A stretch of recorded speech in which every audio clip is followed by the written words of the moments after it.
Hello बच्चों, चलिए प्रश्न को पढ़ते हैं और समझते हैं। सिद्ध कीजिए कि अवयव ए हमें दिया गया है जिसमें तीन पंक्तियां हैं और तीन स्तंभ है। एक विषम सममित अवयव है, ये हमें इसमें सिद्ध करना है।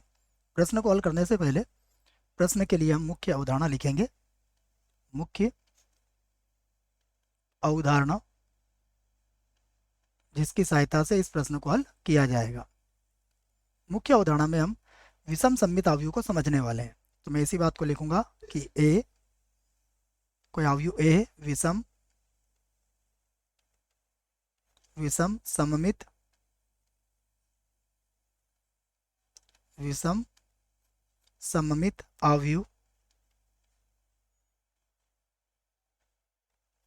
अवयव होगा होगा यदि यदि ए का परिवर्त किसके बराबर हो, माइनस ए के बराबर हो। तो ये सूत्र आप याद रख सकते हैं कि ए का जो परिवर्त होगा वो किसके बराबर हो जाना चाहिए, माइनस ए के बराबर होना चाहिए। ठीक है, ये सूत्र अगर याद है तो हम सिद्ध कर देंगे इस प्रश्न को। आइए अब यहाँ से इसको हल करते हैं। तो देखिए, सबसे पहले हमें ए का मान दिया गया है, तो मैं ए बराबर लिख लेता हूँ। यह है 0 1 -1, फिर -1 0 1, उसके बाद 1 -1 0। ये अवयव ए हो गया। अब हम क्या करेंगे, इसका परिवर्त ज्ञात करेंगे। तो ए का परिवर्त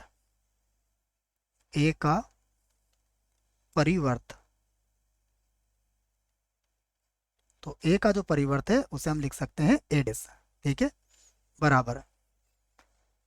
परिवर्त में हम क्या करते हैं, पंक्ति को स्तंभ बना लेते हैं और स्तंभ को पंक्ति बना लेते हैं। तो देखो, पहली पंक्ति क्या है इसकी, 0 1 -1, तो ये हमारा पहला स्तंभ हो जाएगा, 0 1 -1। दूसरी पंक्ति क्या है इसकी, -1 0 1, तो ये हमारा दूसरा स्तंभ बन जाएगा, -1 0 1।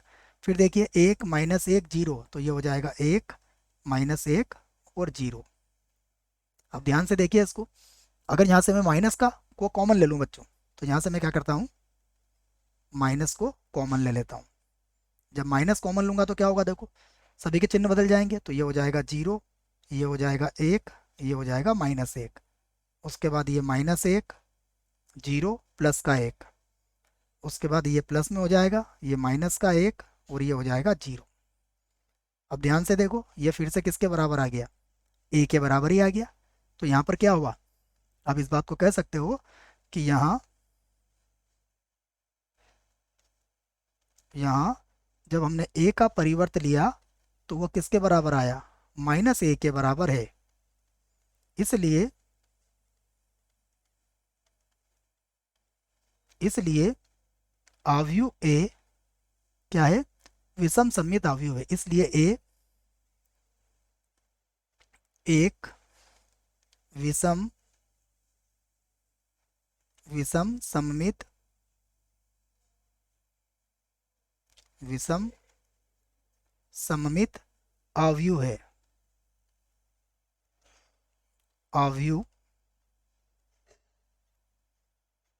अवयव है, और यही हमें सिद्ध करना था।